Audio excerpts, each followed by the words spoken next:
ఎల్టీటీఈని అంతమొందించేందుకు 2009 వరకు జరిగిన అంతర్యుద్ధం తర్వాత ప్రశాంతంగా ఉన్న శ్రీలంక సరిగ్గా దశాబ్దం తర్వాత మరోసారి నెత్తురోడింది. ఎల్టీటీఈతో పోరాటంలో వందలాది మంది ప్రాణాలు కోల్పోగా ఆదివారం 8 చోట్ల బాంబు పేలుళ్లు, ఆత్మాహుతి దాడులతో నరరూప రాక్షసులు సాగించిన నెత్తుటి క్రీడలో 215 మంది అమాయకులు బలయ్యారు. మరో 500 మంది వరకు గాయపడగా అందులో చాలా మంది మృత్యువుతో పోరాడుతున్నారు. ఈస్టర్ పండుగ రోజు ప్రార్థనా మందిరాలు, హోటళ్లు లక్ష్యంగా జరిపిన ఈ దాడుల్లో 3 భారతీయులు కూడా బలవగా మరో 30 మంది విదేశీయులు విగత జీవులుగా మారారు. ఈ కష్టకాలంలో శ్రీలంక ప్రజలంతా ఐక్యంగా ఉండాలన్న ప్రధాని విక్రమసింఘే దాడుల కుట్రదారులు స్థానికులేనని వారిని ఏరిపారేస్తామని భరోసా ఇచ్చారు.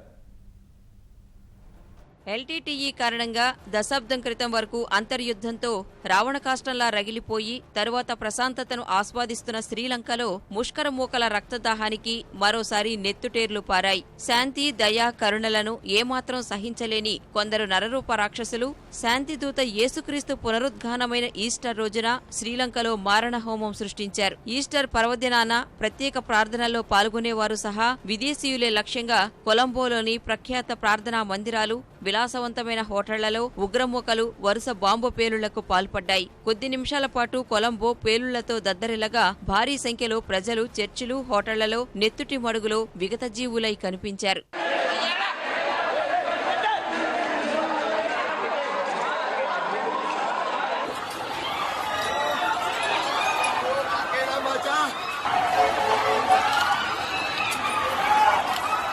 స్థానిక కాలమానం ప్రకారం ఆదివారం ఉదయం 8:45 సమయంలో కొలంబోలోని ప్రఖ్యాత సెయింట్ ఆంథోనీ చర్చ్, పశ్చిమ తీర పట్టణం నెగోంబోలోని సెయింట్ సెబాస్టియన్స్ చర్చ్, తూర్పు పట్టణమైన బట్టికలోబాలోని చర్చిలో ఏకకాలంలో పేలుళ్లు చోటు చేసుకున్నాయి. వెంటనే విదేశీయులు ఎక్కువగా బస చేసే కొలంబోలోని 5 నక్షత్రాల హోటళ్లు షాంగ్రిలా, సినామన్ గ్రాండ్, కింగ్స్ బరిలో కూడా పేలుళ్లు జరిగాయి.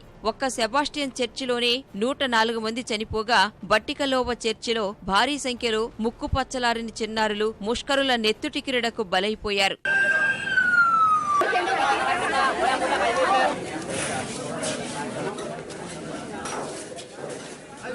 శ్రీలంకలో ఆదివారం మొత్తం 8 బాంబు దాడులు జరగ్గా వీటిలో మానవ బాంబు దాడులు కూడా ఉన్నట్లు అధికారులు తెలిపారు. ఈ దాడుల్లో 3 భారతీయులు సహా 33 మంది విదేశీయులు మృత్యువాత పడినట్లు పోలీసులు తెలిపారు. మృతి చెందిన 3 భారతీయులు లక్ష్మీ, నారాయణ్ చంద్రశేఖర్, రమేష్ గా గుర్తించినట్లు విదేశాంగ మంత్రి సుష్మా స్వరాజ్ తెలిపారు. గాయపడిన వారి వివరాలు సేకరిస్తున్నట్లు వివరించారు.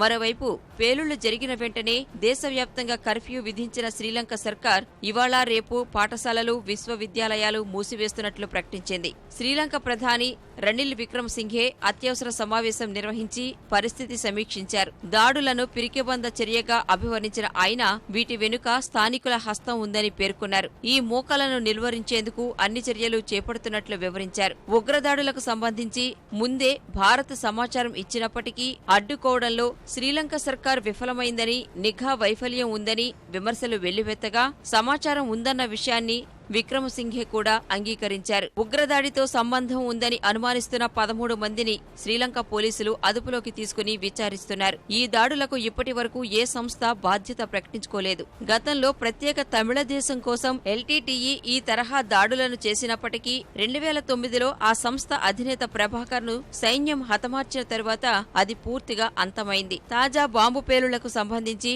నేషనల్ తౌనీత్ జమాత్ (ఎన్టీజే) అనే ముఠాపై పోలీసులు అనుమానం వ్యక్తం చేస్తున్నారు. గతేడాది బుద్ధ విగ్రహాలను ధ్వంసం చేయడం ద్వారా ఈ అతివాద ముఠా వెలుగులోకి వచ్చింది.